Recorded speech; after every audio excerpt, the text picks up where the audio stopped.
This is StoryBeat, Storytellers on Storytelling, an exploration into how master storytellers and artists develop and build brilliant stories and works of art that people everywhere love and admire. So join us as we discover how talented creators of all kinds find success in the worlds of imagination and entertainment. Here now is your host, Steve Cuden.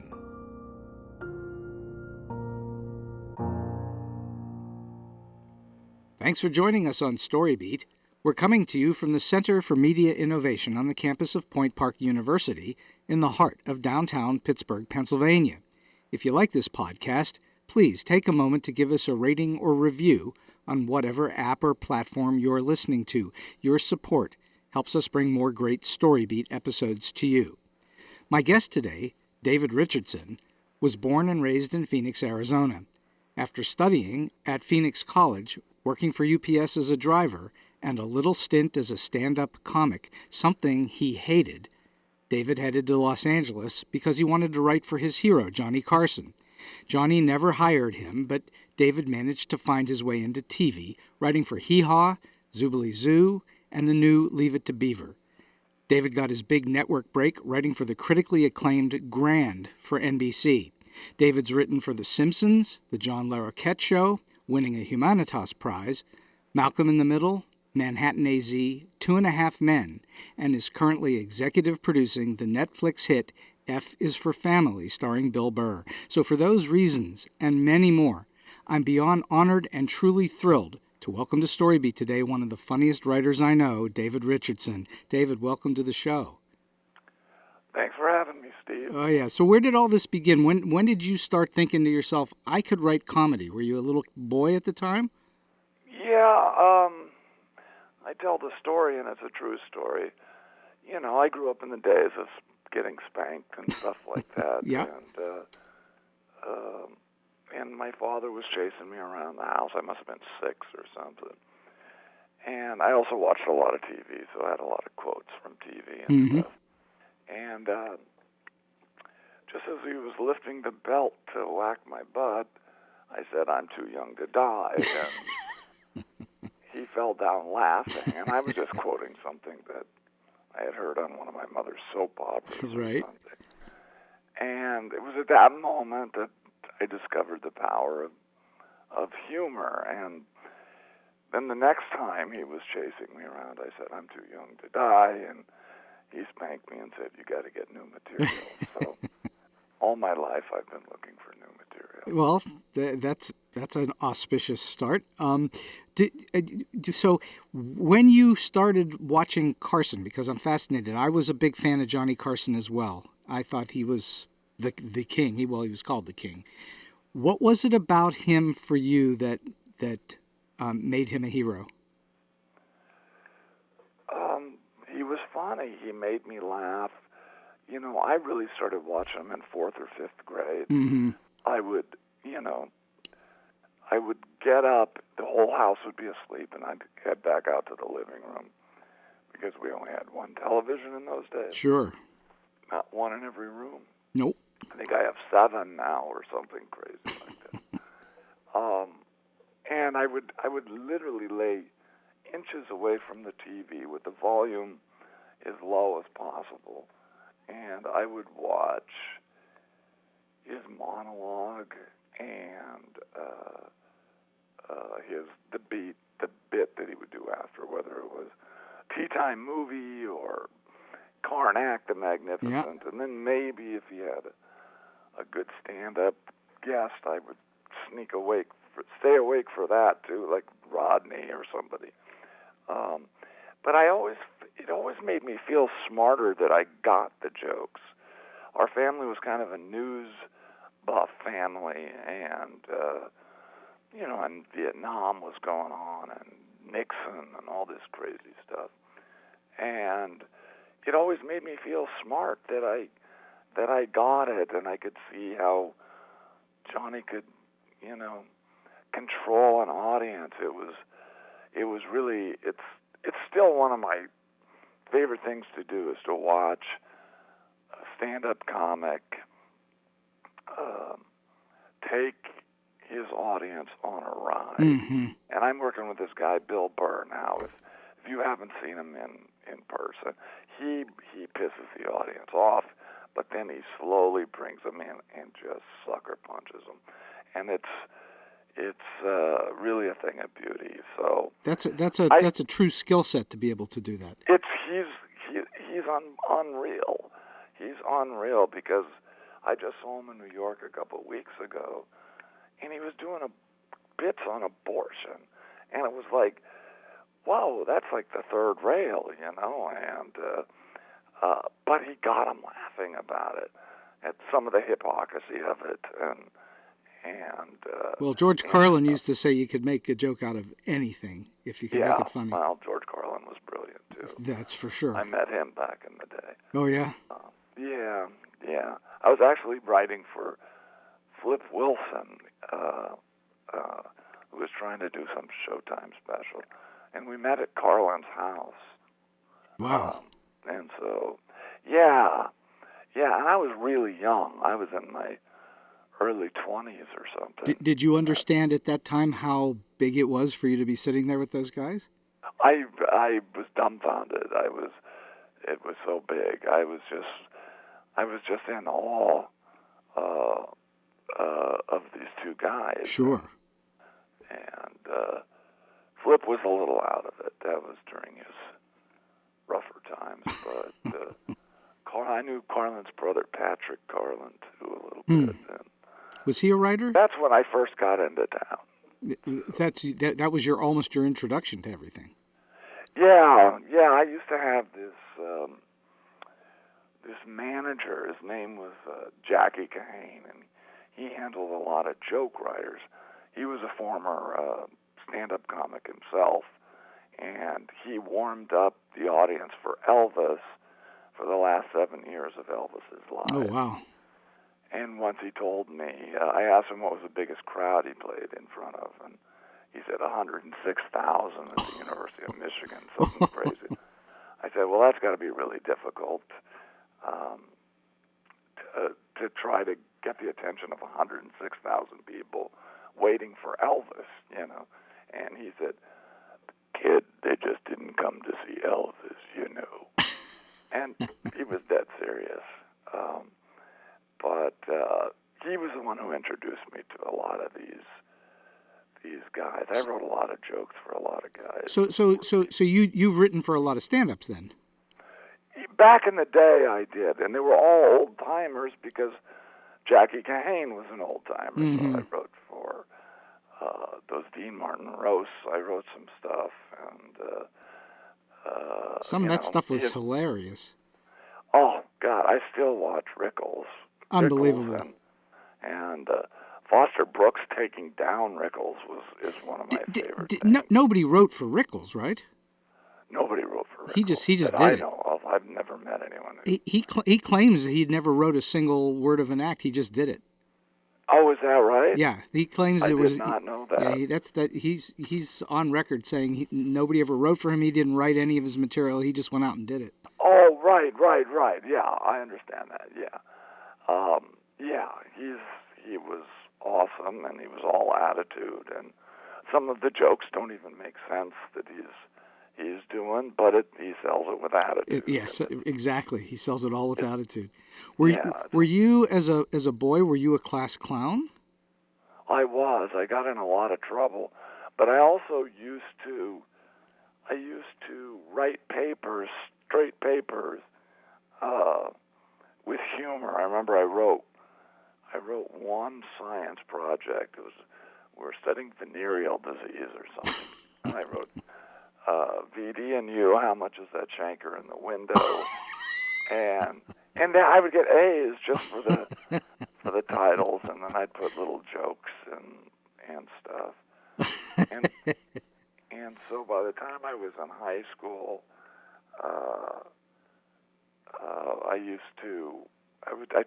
they actually had a humor class for the people in advanced English could study. Like science fiction or the romantics, and I took humor. And 10 years after I had arrived in Los Angeles, I was going through my high school annual, and so this was, 83, 84, something like that. And I was looking through my high school annual because a reunion was coming up, and that English teacher who taught me humor said, "You're going to have a wonderful life as a humor writer." And I had never even really noticed that before. Mm-hmm. So some people knew before I did. When I worked for UPS, I wrote on the UPS newsletter and was always pushing the envelope a little bit. So you, without even making a conscious effort to be a professional, you were already on the road without you even realizing. Yeah, I come from Phoenix, Arizona, and when I grew up, it was like a 10-horse town, not a 1-horse town, but a 10-horse. Now it's like the 5th largest city in the United States. Yeah.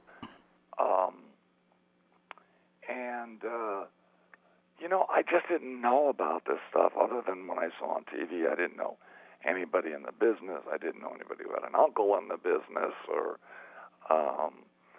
anything. My mom knew a secretary to a guy by the name of Phil Harris, who was a recording artist. So when I was 5, 6, and 7, we used to come and visit her, and she would take us to the Hamburger Hamlet, all these what we thought were Hollywood places and stuff. And I just became addicted. I wanted to live in California. As much as I love Arizona, I had a house back there till a few years ago. But you knew L.A. was the place for you. L.A. was you wanted to be in the business. It was the culture. I didn't really have much interest in New York, or I wanted to be in L.A. Pretty girls and all these great guys, these Rat Pack guys, stuff like that. I really romanticized the hell out of it. And so you didn't go to school to write comedy at all, other than taking a humor class. You just did it. No, there wasn't. Now it's like everywhere. Script writing classes are everywhere. Oh yeah. Back then, it was you could go to USC or UCLA. I ended up going back to Los Angeles City College after I moved back here because they had a great television program. It was mostly production, but I could write, and they have a very good drama school, so I could grab talent out of there and do stuff. And I had a very encouraging teacher there. His name was George Bowden, and he was awesome. But you were ambitious young. I was really ambitious young. I had actually lived out here when I was 20, and I was doing stand-up at the Comedy Store in Westwood. Right. On open like mic amateur nights and stuff. I get there really early, and I was underage, so I'd have to get there real early before the bouncers got there and stuff, and just sign in, and then just get a beer and go in the corner. Was there an audience that early? No, but they didn't go on. I would be there like an hour and a half early, and by the time they started the show, which I think was 8 or 8:30, there'd be an audience. So. Okay, so why did you say you hated it? What is it about stand-up that you hated? I didn't. I lack confidence, I guess, or I did lack confidence. Part of it is having that confidence and being able to get up there and sell the lines. Right. Well, I didn't have a whole lot of confidence, and I would literally, the adrenaline would flow in my body so bad that I had trouble remembering stuff and where I was going with this joke or that train of thought. And, it'd take me 2 days to calm down after it, even if I had a good night. So I remember once I didn't sleep for 2 nights. Wow. And I didn't even bomb. I wasn't George Carlin, but I didn't bomb. You had flop sweats even though there was no reason to have them. Oh man, I used to have flop sweat. 5 or 6 years into the network business, pitching stuff, and then one day, it, you know, I got cancer in 1994, and about that time I said, what the fuck are you being nervous about? Just go do it, and I did. So, you know, I don't feel that way anymore. I speak a lot at classes and stuff like that. Having a disease like that will give you perspective, won't it? It gave me a lot of perspective. You know, they had given me a 5% chance to live. As a matter of fact, wow. I celebrated my 25-year anniversary of it. Congratulations. That's incredible. It was incredible. And you know what? My mother was dying of the same disease at the same time. And I said, oh, smoking can't get me. And it got me, and I was 38. Wow. So, yeah. So they were very aggressive with me because I was so young, and they beat me up pretty good. But they got it. Knock on wood, 25 years later. You know? Yeah. That's pretty cool. Yeah. So you've left a huge legacy in the meantime, and you're doing more. Oh, well, I never put that word to it, but yeah, I've got a lot of credits, I guess, and still doing it, which is, you know, most of the guys I grew up with are, you know, back home, or, you know, there's not a lot of us left. So all right. Like so last night there was a Writers Guild meeting for this agency thing, and I could have been the next to the oldest guy there. Is that right? Yeah. You're not that old, David. I'm not that old, no. I just have a. Maybe I wasn't the oldest, but they would ask about what year did you join and stuff like that, and I was the second oldest that way. Wow. You know, I've been in the field since 1984. It's still kind of true, though, about the business, especially the comedy writing business, that it is a young person's enterprise. Correct? Yeah, unfortunately. Yeah, I mean, there's so many great guys out there that can't find work. Yeah, I know. Because they're too expensive, or a young producer doesn't want to be told what to do by an older guy. Well, you're just being intimidated. You know, whenever I meet on some of these shows, I try to remain as small as possible. You know, and that's not easy for you. People tell me when I walk in a room, like you just said, "Oh, you've been around for a long time," and I think, you know, once I hear that, I know I'm not getting the job. And when you try to be small, that's not easy because you're a tall person. I am a tall person. Yeah. I'm usually the tallest one in a writer. Yeah, I remember looking up to you in more ways than one. Oh, thanks.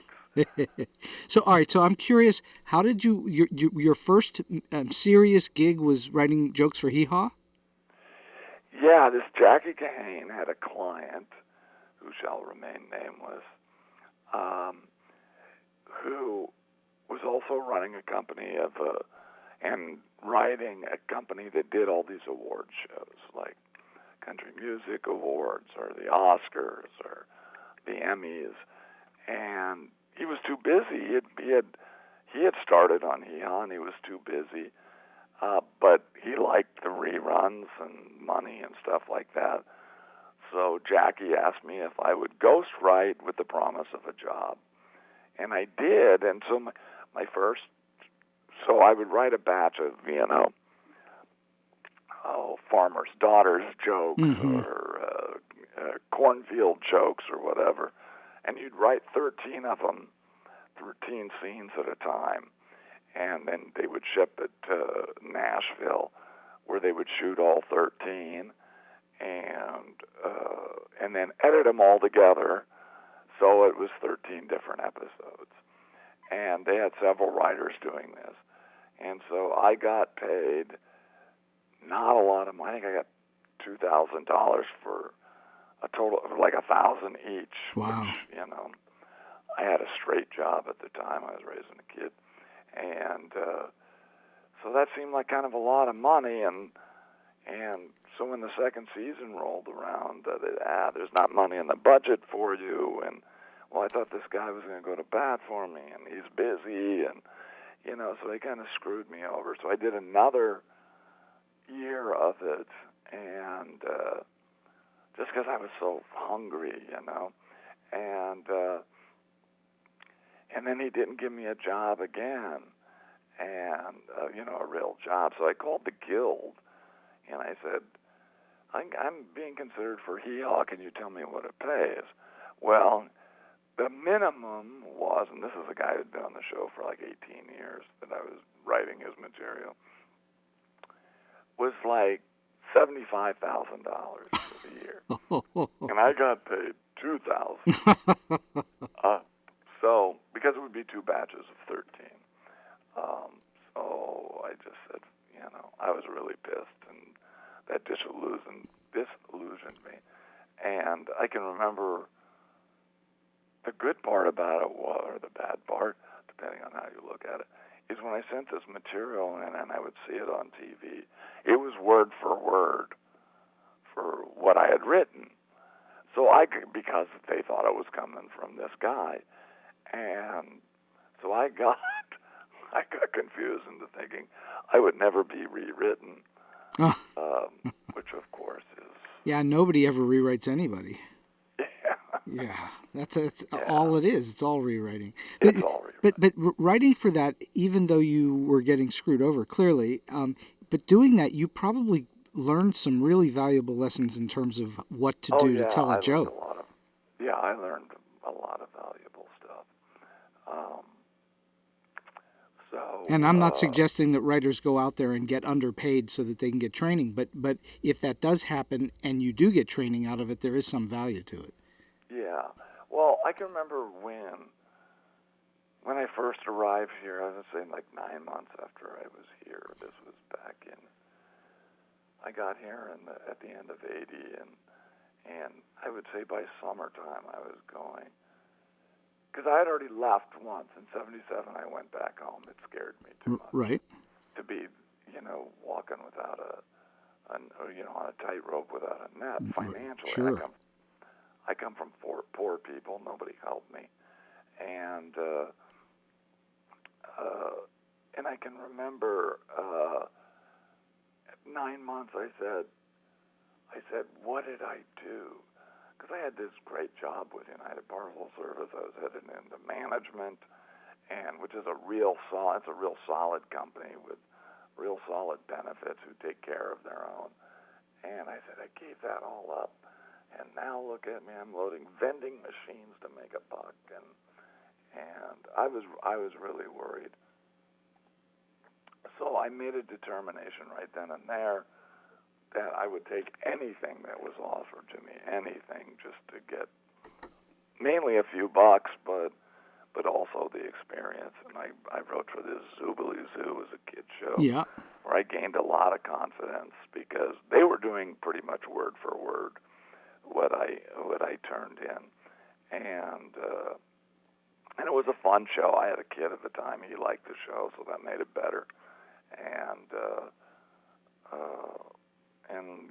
so every little bit more confidence. I worked for Thick of the Night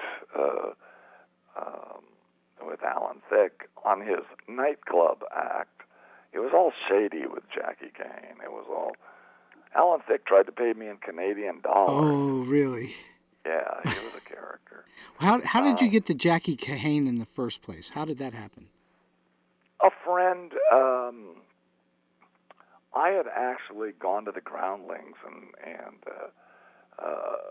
with a production company. I took the Groundlings to the production company. I said, I've got an idea for a show with these guys. It was basically an SCTV ripoff, where it was an old dying mall, and these guys all had shops in the mall. All these Groundlings and John Paragon, Sandy Helberg,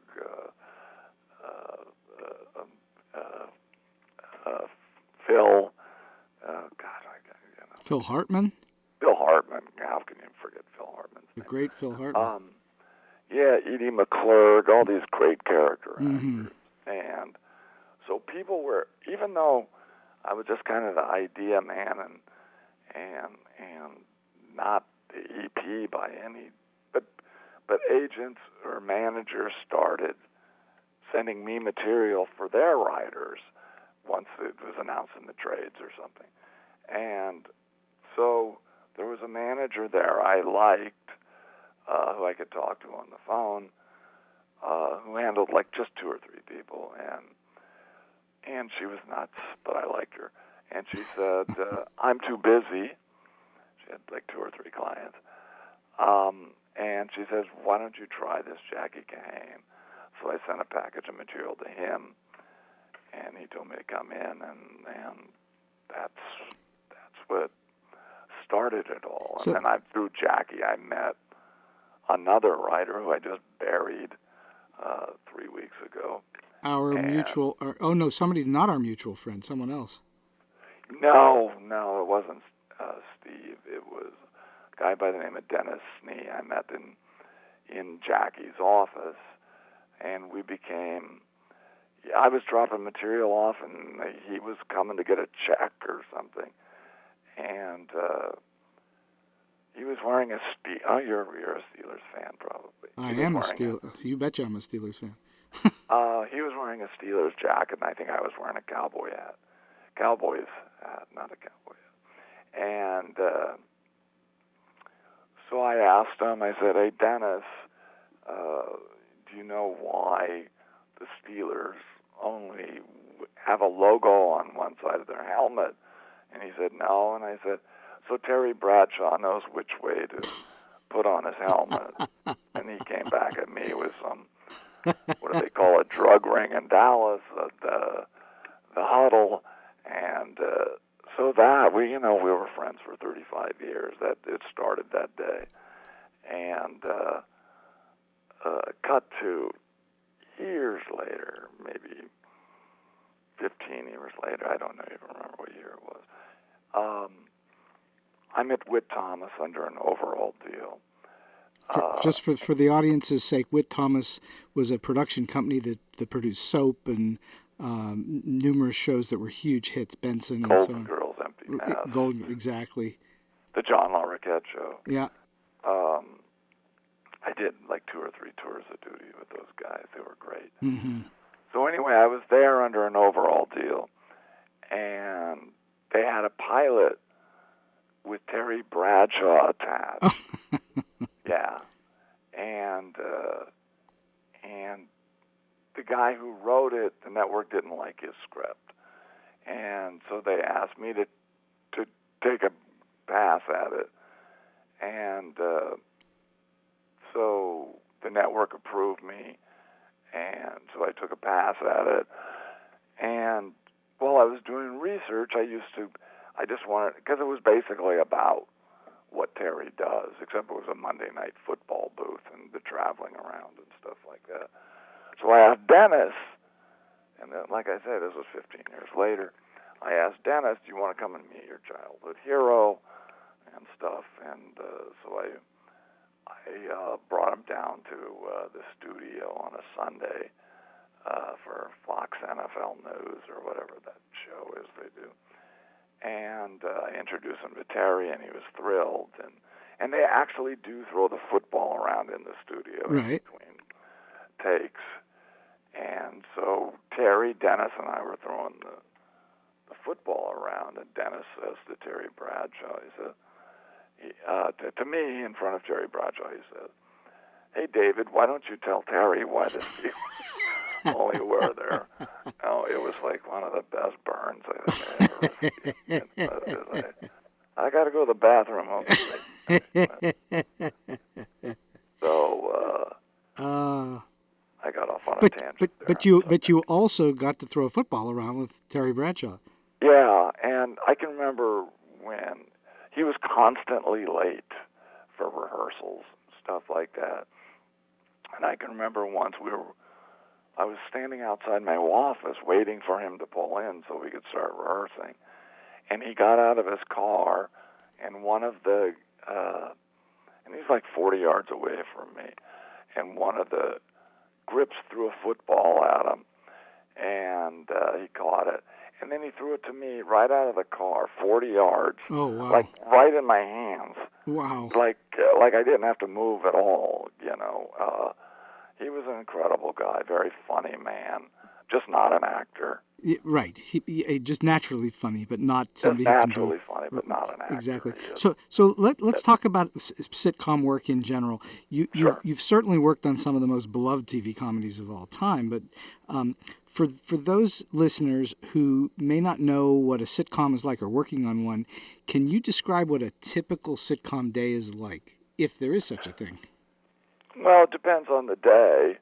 You know, if you're on a Monday through Friday multi-cam schedule, if you have a table read on a Monday, you go back and, well, first of all, you spend months in pre-production getting scripts ready, stories ready, and stuff like that.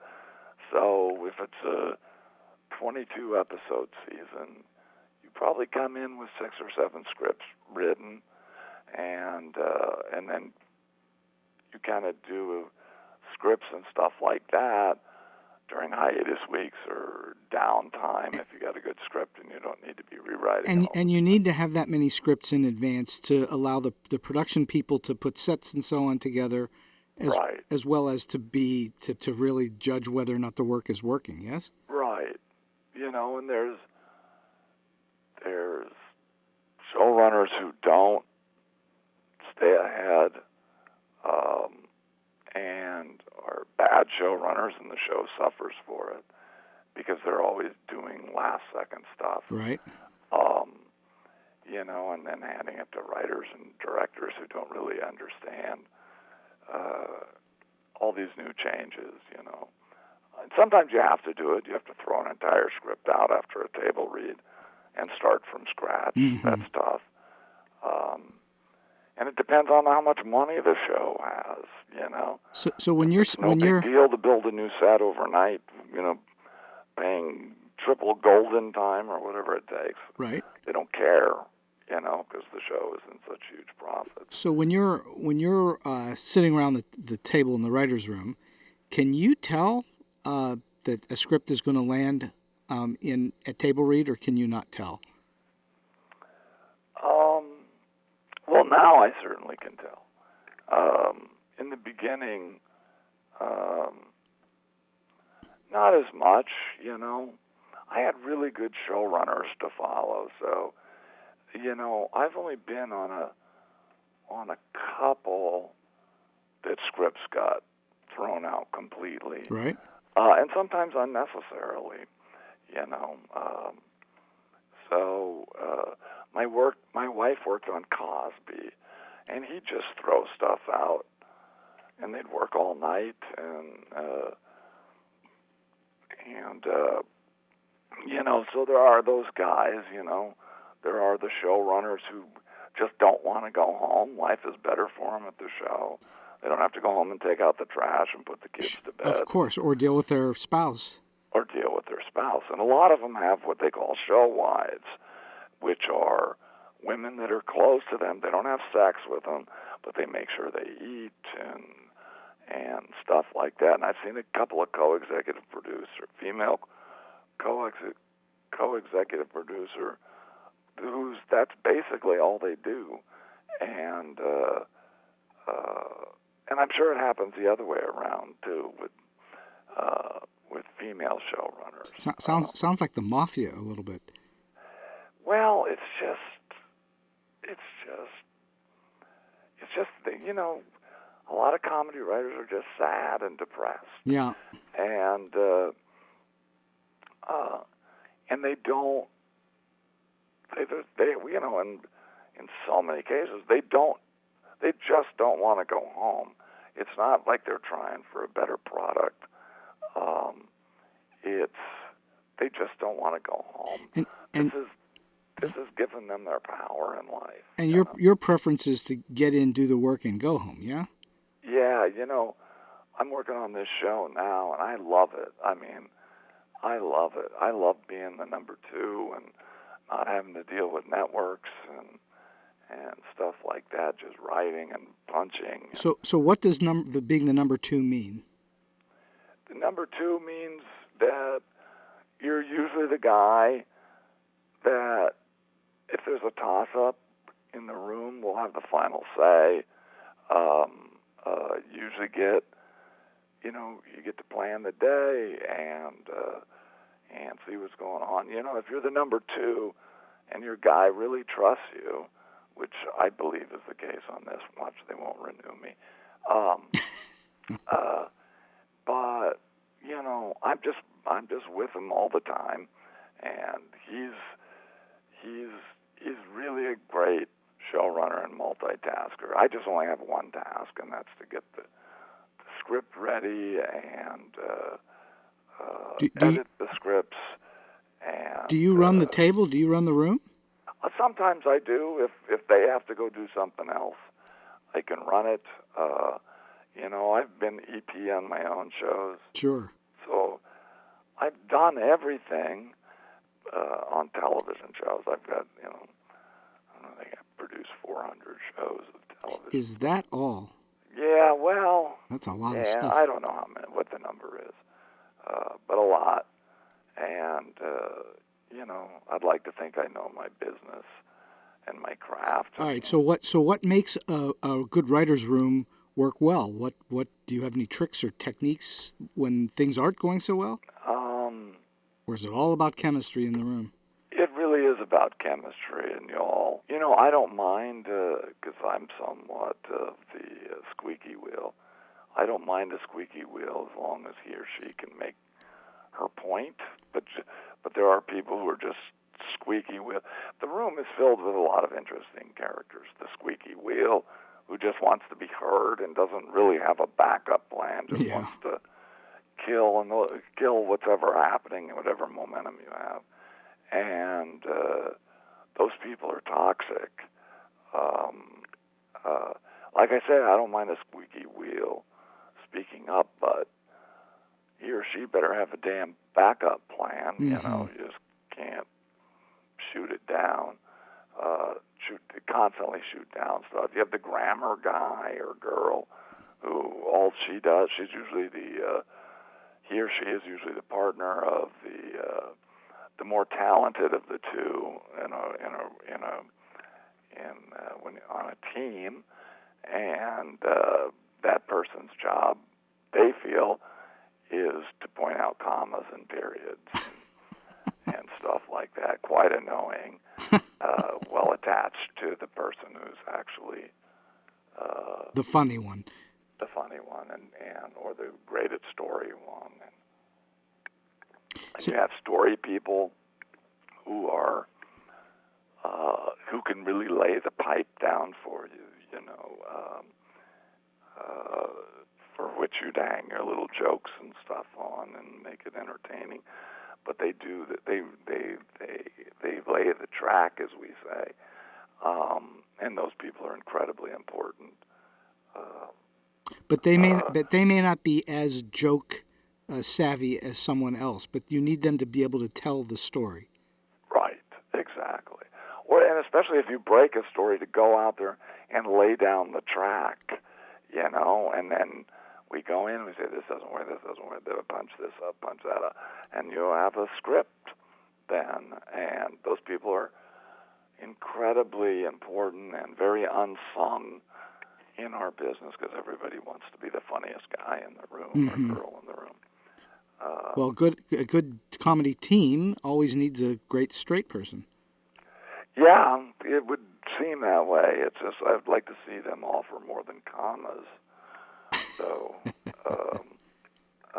but hey, takes all kinds. So, all right. So, obviously, working on a show is frequently thought of in the general as pressure-packed. What do you do to deal with pressure when it's coming your way? I don't feel it anymore, Steve. I just don't feel the pressure anymore. Okay.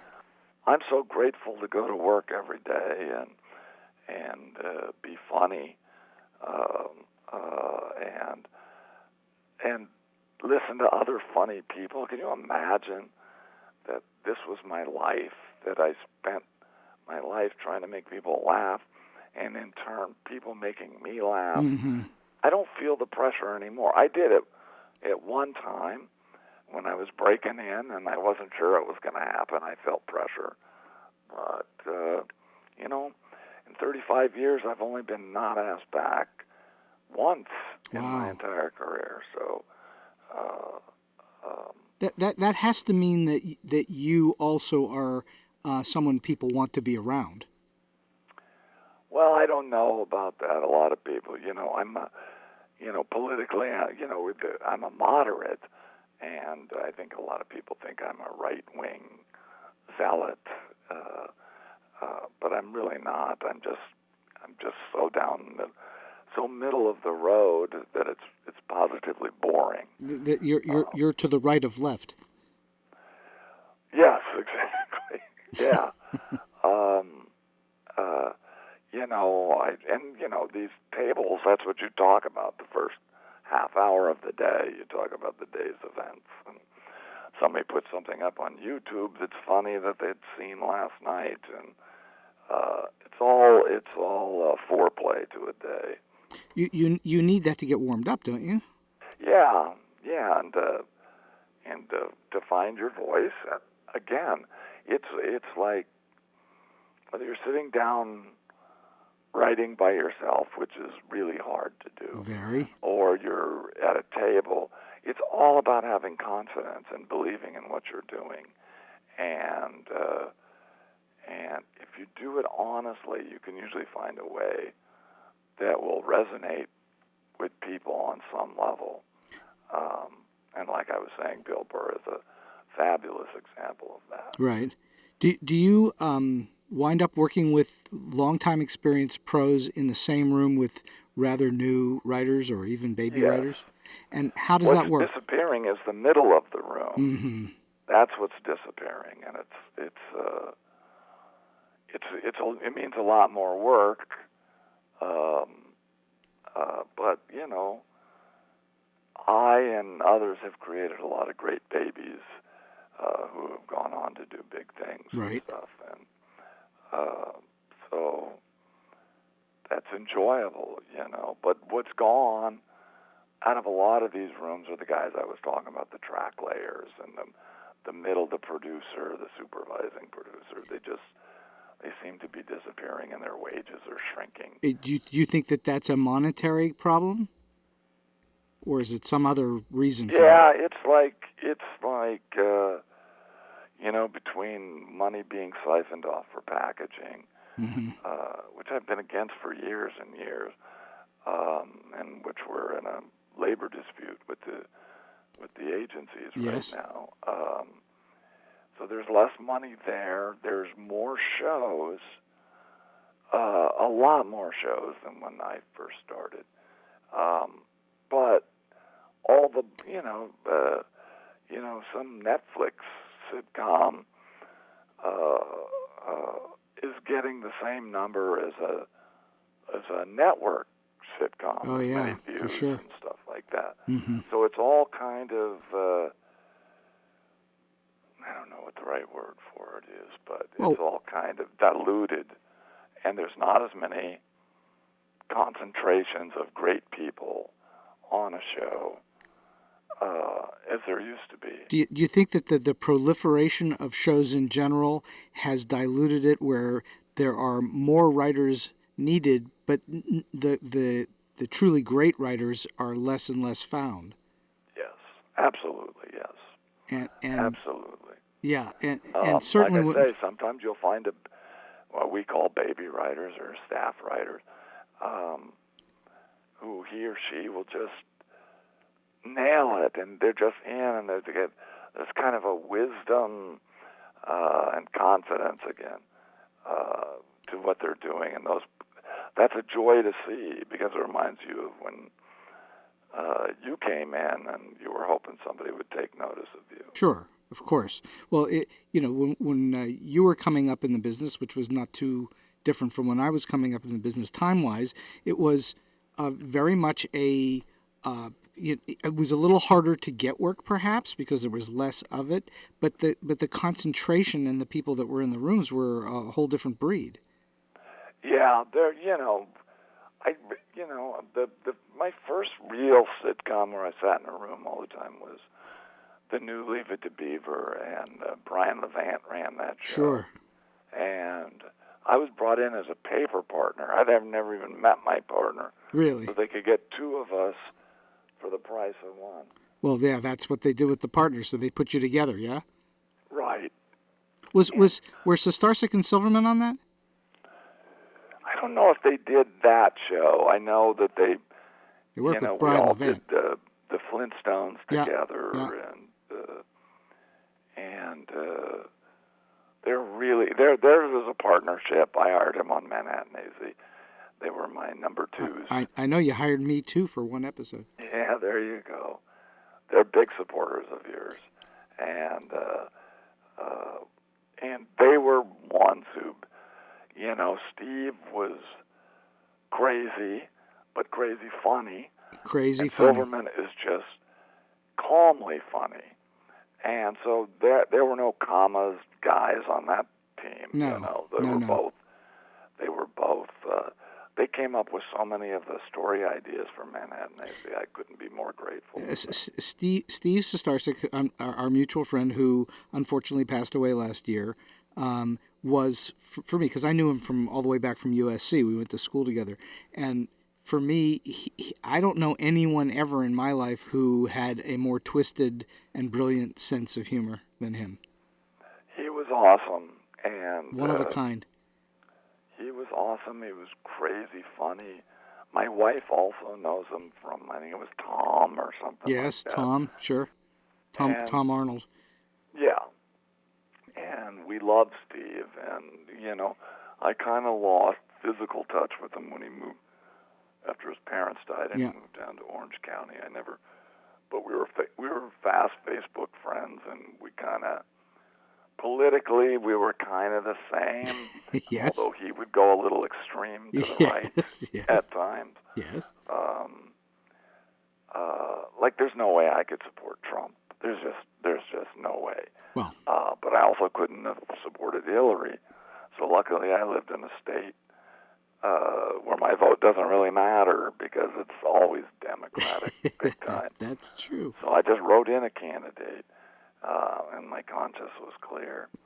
But yeah, I love Steve. I was a pallbearer at his funeral, and I was furious with him because he did this to himself. Yeah, unfortunately. And it was an open casket, and he was almost unrecognizable. He had gained so much weight. Yeah. Well, that's a sad story, and for perhaps another day. But the great thing about him is that he was a machine. He could just churn jokes out. Yes. And I will never forget, you could say to Steve, I've got this line, and I don't have a great punchline for it.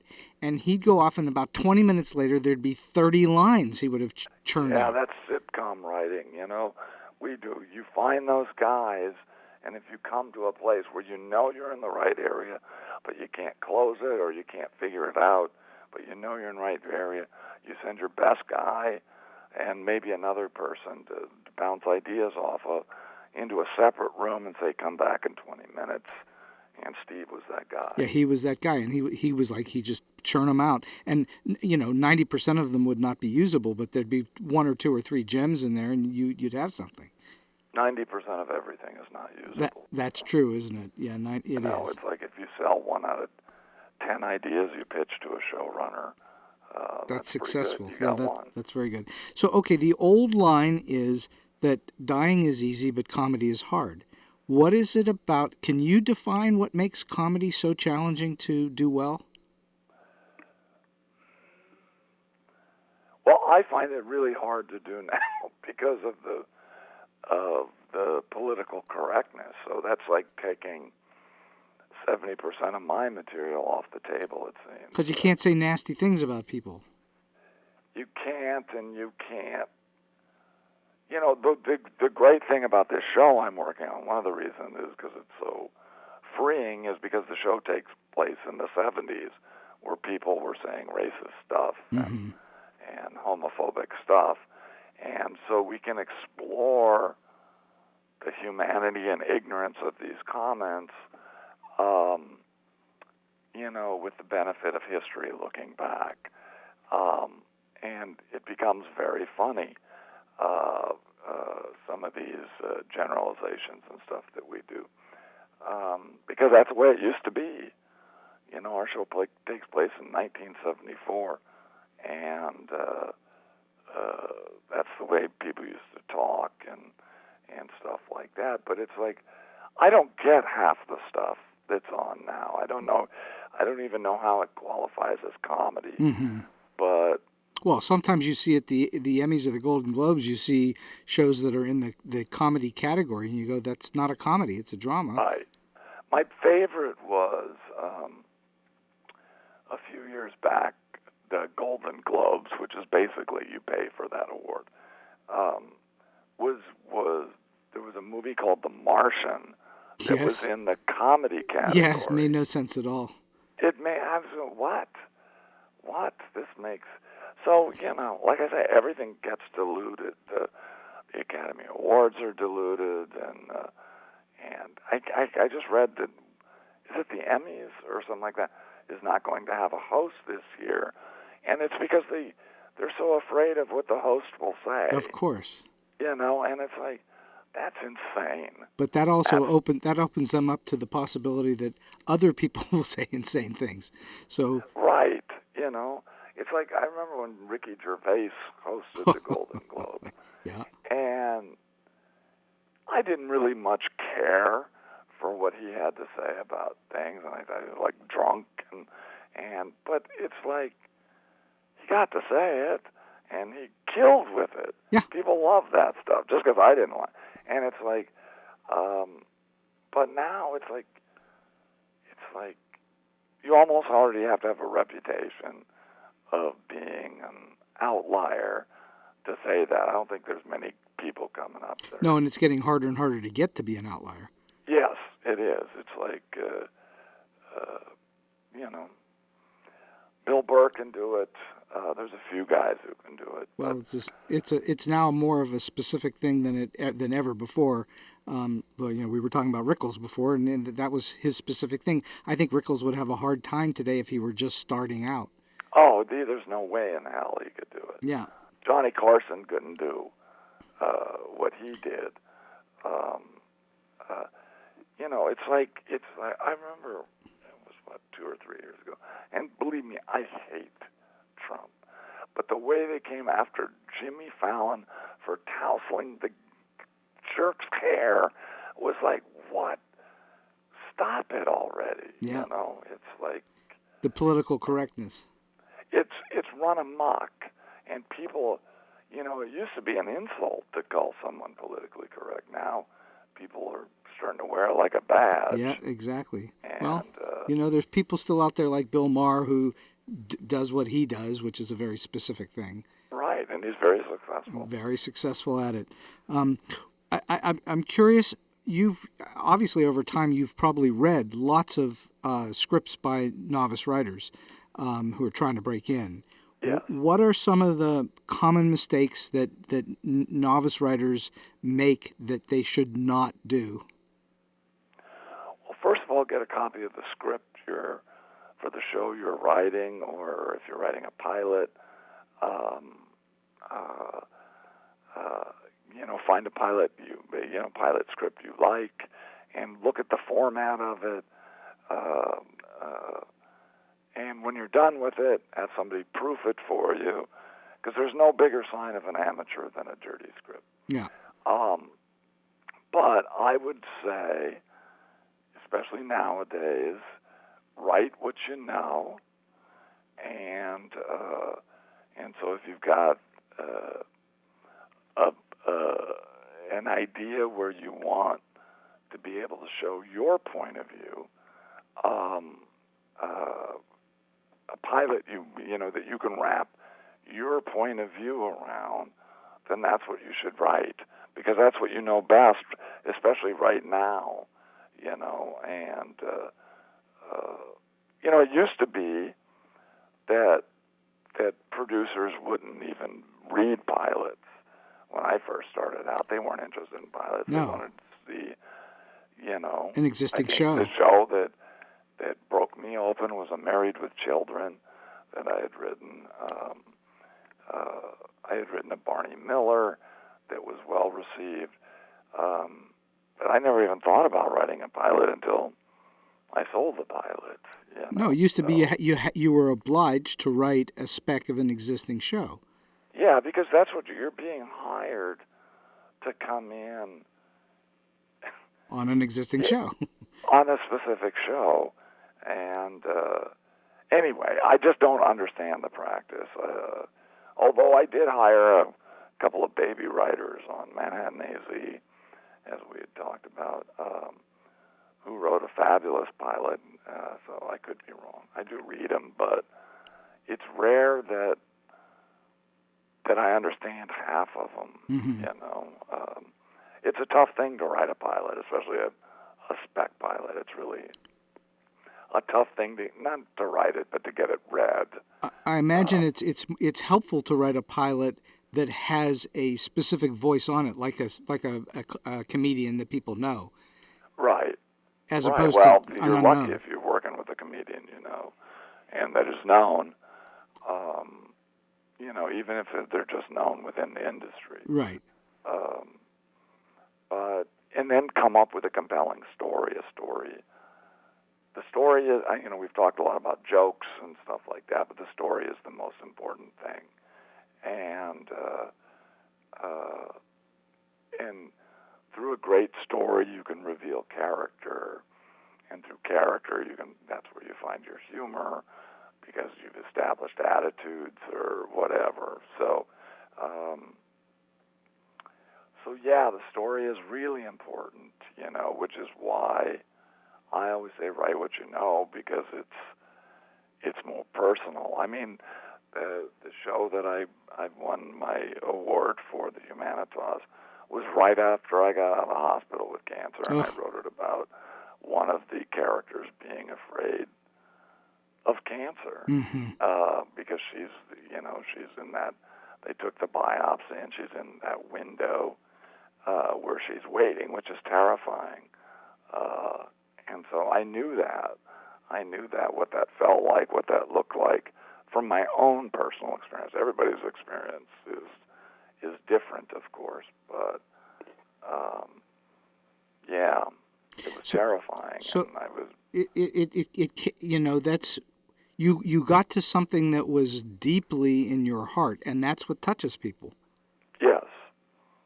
And Yes. and when you can get to that point where you're doing a story that touches people, the jokes, assuming the jokes are there, and they should be, assuming the jokes are there, you have a winner, just because people are suddenly going to be enthralled by being touched by the story. Right. And exactly. Otherwise, it's just all hee haw. Right. It's just exactly. You know, for years I was known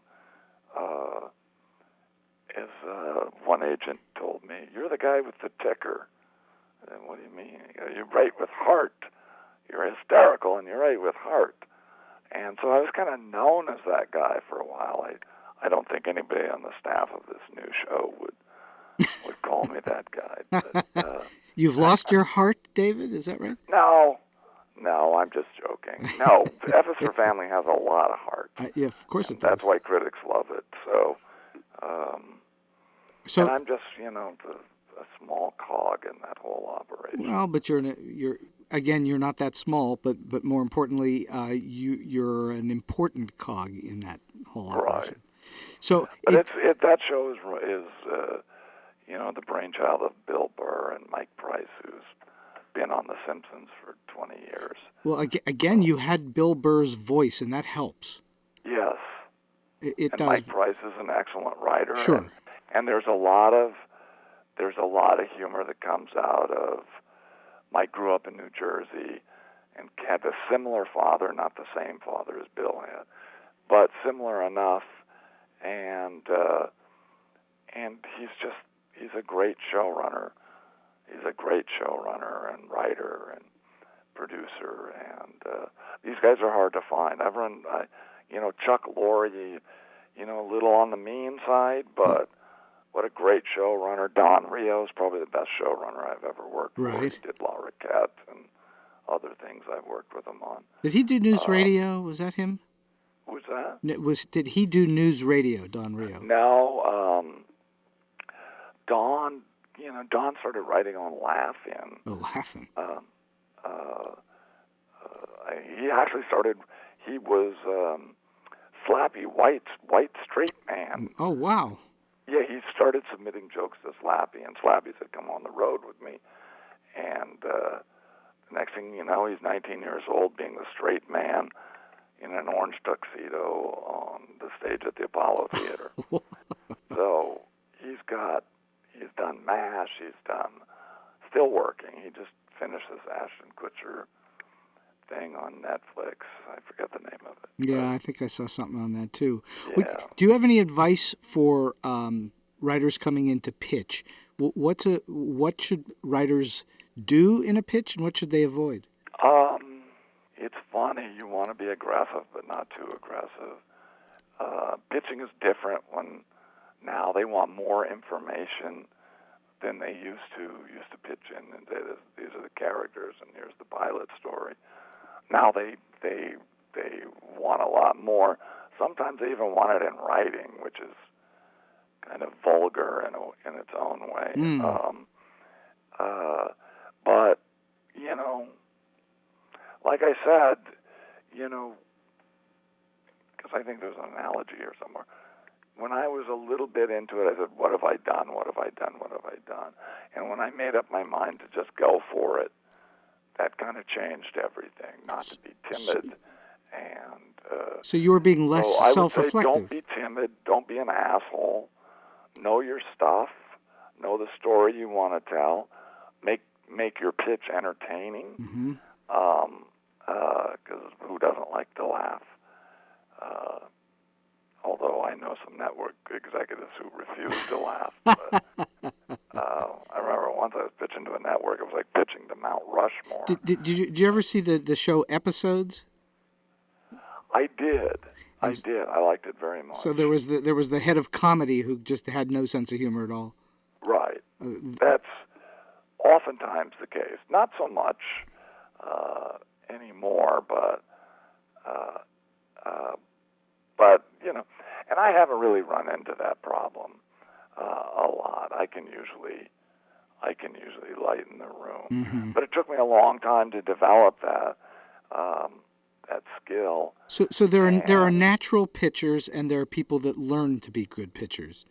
And yeah, I think I learned the hard way. I just kind of got beat up. I've never taken a class on how to pitch. They just didn't exist. I don't think I ever actually got good at it. I was always too nervous. Yeah, well, you got to blow past that. You really do. You just have to, because they don't want to be in business with a guy who they make nervous. Sure. If you look, or a girl that they make nervous. So you've just got to push through it, and it's tough. Sometimes it feels like it's impossible, but it's not impossible. Yeah, I mean it is a learnable skill set, but it's nevertheless very hard to do well. Right. Right. Unless you've been doing it forever, and you're just tossing it out, and it's natural for you. Right. And that's not. I think that's not common at all. I think it's right. So. There are people out there who are really bad writers but great in the room, in a pitch, and that's why you end up with a lot of bad television because they get. So I guess the thing is, do your homework on your own pilot. You got to know where if you're pitching a series, a brand new show, you got to know where that show is going now, especially if you're on a streaming service who are buying a lot of continuing storyline comedy now, where it used to be more kind of episodic. Mm-hmm. So they want to know what the beginning is of your series, not necessarily the show, the middle and the end. They want to know how you would end the series in 3 years sometimes, and that's a lot more than I used to have to think about. Sure, you'd come up with your story, your characters, and maybe come up with 7 to 10 stories, but now you have to figure out what the whole arc of the whole series is. Exactly. Yeah. So I'm not saying that's a bad thing. It's just tougher. it's just harder. It's just a higher harder. bar. Yeah. So Believe it or not, we've been talking for a good hour and 5 minutes. Oh. And I know that over your time you've met more than your share of characters, and you've been in more than your share of oddball experiences. Can you share with us any kind of quirky, offbeat, weird, or just plain funny story that you've been through? Oh God, there's so many. I remembered I worked on the John Larroquette show for a couple of years, and the entire first year, I came in after they had done the show for 1 year, and so I was like the new guy the second year, and he no matter how many times I corrected him, he just wanted to call me Doug. Hey, Doug. Like it was like Larroquette's way of needling me. And after I won the Humanitas, he started calling me by my real name, and I always just got such a kick out of that it was probably his way of, in hindsight, his way of showing some sort of camaraderie that you call the new guy by his wrong name. There was a guy on 2.5 Men who was the number 2 when I was there who always, for a year, called me the new guy. The new guy. The new guy has a good pitch. It's like I've been sitting across from you for 8 months. You know my name. But yeah, and speaking of 2.5 Men, that's kind of a really compelling story. For me, it is that I was there on Charlie's last good year. Right. The year he fell apart, and we only did like a half a season. And then the Ashton Kutcher years, and I always thought, and I always thought that I could write a book called My 2.5 Years on 2.5 Men. Ooh, it's a good title. And there was some great stuff that I remember Charlie Sheen saying. It was during that second year, and he had gotten busted for beating up his wife in Aspen over the Thanksgiving holiday. Right. And we were at the table. Reed and Chuck Lorre, got everyone's attention, and then turned to Charlie and said, "So what did you do over Thanksgiving?" When it was tabloid fodder that he had been in jail. He goes, "Well, I met Kobe's bail bondsman, and he was a nice guy." So, being privy to those kind of things is always fun. And like I did with Dennis, I love bringing people in to meet their heroes. I brought in a lot of people to meet Bill Burr. That's very fulfilling when you can do that. It is. It's like this little gift that you get to give. It's not really yours to give, but you can be the middleman in it all, I guess. But yeah, there's always kind of. Remember, I pitched a pilot, but I actually sold it. To ABC years ago, about a father and son. He had just gone through a divorce, and his brother, and I had just gone through a divorce. And while I was pitching it, I was so nervous. I literally sweat through my shirt, and you could see the rings and stuff like that, and I could smell myself. They don't call it flop sweat for no reason. Nothing. It really does have a different smell to it.